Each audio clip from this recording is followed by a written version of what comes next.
Hello friends, and welcome to Bible Study Video 2. We are still in the NIV. I'm sorry for the people who don't like it.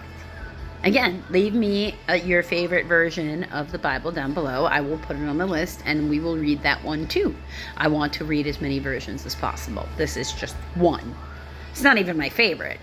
It's just the one that has the most plain language. Because quite frankly, that KJV was, basically written by the same, or not basically, written by the same person who, wrote Shakespeare, in my opinion. That's a whole different subject matter. That's like send me an email so I can send you a link to tell you where to go look. For why I believe any such thing. I can send you to what led me to that state of belief. Edited by the same person who actually wrote Shakespeare. Right, so that means that language requires translation because it's not in the language the average person speaks. And it's not that I can't do it. I can do it. I have done it. I've been able to do that since high school. But it doesn't mean I want to have to, when I'm deciding if this is a thing I can maintain when I first started this part of this channel, that I want to start with the most challenging thing. I think of it as a warm-up. Besides, then this is the one we're going to be comparing the rest of the Bibles to. So if you don't like this one, you're going to like it, and you're going to like what we have to say about it in a few years then. So who is the greatest is where this one starts while we're talking about things in comparison, right? Verse 33. We're going 33 through 50 of chapter 9 of Mark. Listen, in case I skipped parts there. They came to Capernaum. He was in the house and he asked them, "What were you arguing about on the road?" But they kept quiet because on the way they had argued about who was the greatest. Like, who is Dad's favorite? Sitting down, Jesus called the 12 and said, "If anyone wants to be first, he must be the very last.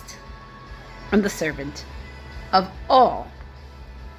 Servant leadership. And I'm big on servant leadership. That's how I was trained. He took a little child and had him stand among them. Taking him in his arms, he said to them, "Whoever welcomes one of these little children in my name welcomes me." So you can't be rolling with Jesus and think it's okay to hurt kids. If you hurt kids, you hurt Jesus. "And whoever welcomes me does not, and whoever welcomes me does not welcome me, but the one who sent me." Oh, okay. So if you welcome anybody that Jesus sent you, you welcome God. So you understand that. "Whoever is not against us is for us." So we're not supposed to be running around in hostility towards each other by demographic of Christian. I.e., one type of Christian is not supposed to be, bashing another type of Christian. Okay?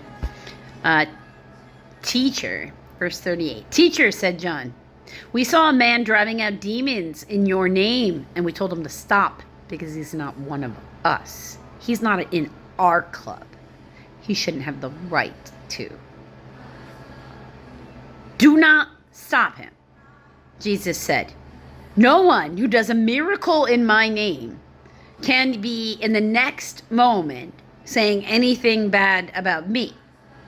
For whoever is not against us is for us. I tell you the truth. Anyone who gives you a cup of water in my name, because you belong to Christ, will certainly not lose his reward." So, if you see somebody out there in the world, some other Christian going along in the world, not hurting other people, doing what they're supposed to be doing, serving the Lord, but maybe you don't like them, but they're doing good in the world, maybe just stay away from each other. Don't try to rip them apart.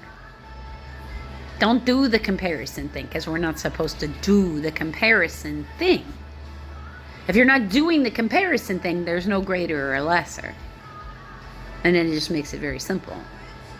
Any attempt at doing greater or lesser, attempts to go tit for tat or win at all costs, is you dabbling in Satan's games instead of keeping your eyes on your own world and walking the Christ consciousness path. And that's true of anybody, including myself. I mean, it's true. All people are prone to this. And it's not okay for anybody to do it, no matter who they are. That's really just the truth. I'm not saying I've never done it or will never do it again or haven't done it. Well, that's all BS. I'm a person. I do all the same terrible things that a lot of other people do. I mean, they're not as bad as like I'm not saying I don't sin. I'm not saying my sins are not what one would consider, like what the Catholics would consider mortal sins, because I'm not running around the world intentionally trying to hurt people. That has no appeal. It's not even in my making. If anything, it's usually, I get involved because I care. And that's where the problems come into my life. Causing to sin. Verse 42. If anyone causes one of these little ones who believe in me to sin, it would be better for him to be thrown into the sea with a large millstone.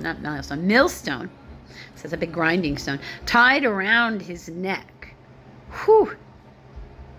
It's better for you to die than to make it so children don't believe in Jesus. That's pretty strong. And this is from Messiah. If your hand causes you to sin, cut it off. It is better for you to enter life maimed than with two hands to go into hell, where the fire never goes out. See some manuscripts where their worm does not die and the fire is not quenched. So where you're always suffering in some fashion. Because I'm not really going to get into the hellfire brimstone. 45. And if your foot causes you to sin, cut it off. It is better for you to enter life crippled than to have 2 feet and be thrown into hell. Some manuscripts where the worm does not die and the fire is not quenched. So they're pretty consistent there. And if your eye causes you to sin, then pluck it out. It is better for you to enter the kingdom of God with 1 eye than to have 2 eyes and to be thrown into hell, where their worms does not die and the fire is not quenched. Isaiah 66:24. Everyone will be salted with fire. Salt is good, but if it loses its saltiness, how can you make it salty again? Have salt in yourselves and be at peace with each other. So having salt, that's a particular turn of phrase, right? What does that mean? Think about that. What does it mean? They're the salt of the earth. What does that mean?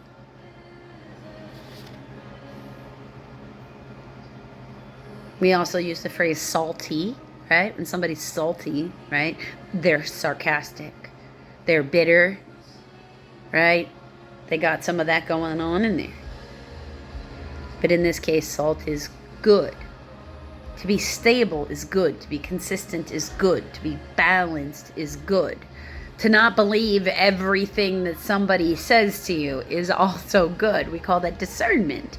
Discernment is something, well, that I actively pray for, but is also something that they flat out say comes with the spiritual maturity. It's part of the wisdom you get. Wisdom is really having the discernment to know where to apply the knowledge given in a way that keeps everything fair and even, keeps everybody balanced, and doesn't harm. There are rules. There's supposed to be a code of conduct for how you act in the world when you say you're following him. So, and you're not allowed to be leading people astray. And he's really not making any kind of allowance. Because he's not saying just because he's going to forgive us from all of our sins, he's going to make us impossible to do the sins. Of course, we're still going to have, the temptation is still there. But he's basically saying, no. If you're looking for excuses that make it so you can go sin, you should know I expect you to physically maim yourself before you think it's okay for you to just go sin, and then I'm just going to forgive you with nothing. Because, I mean, if he was going to forgive you for everything and not expect you to have to change anything, why is he telling you to cut off your hand or your foot or pluck out your eye? Why would he tell you to do any of those things? Why would even any of that be? Those are his words. And Mark's not the only apostle who's going to have us say those. They're covered several times. So, should make us stop and think about what we even think about what the forgiveness of Jesus means. Because there are most certainly people in the world who think that forgiveness means that we should pretend like I didn't do that thing and I should have no accountability for my actions. My lip service apology should make you feel emotionally satisfied. What's the matter? What do you mean? You have feelings.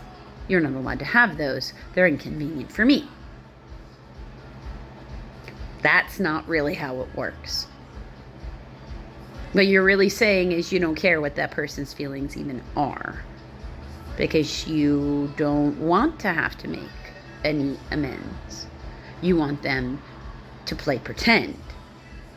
And that's not the same thing. That is actually an indication that you're not even sorry, because you're not ready to be mature and be accountable for your actions. Accountability includes things like voluntary change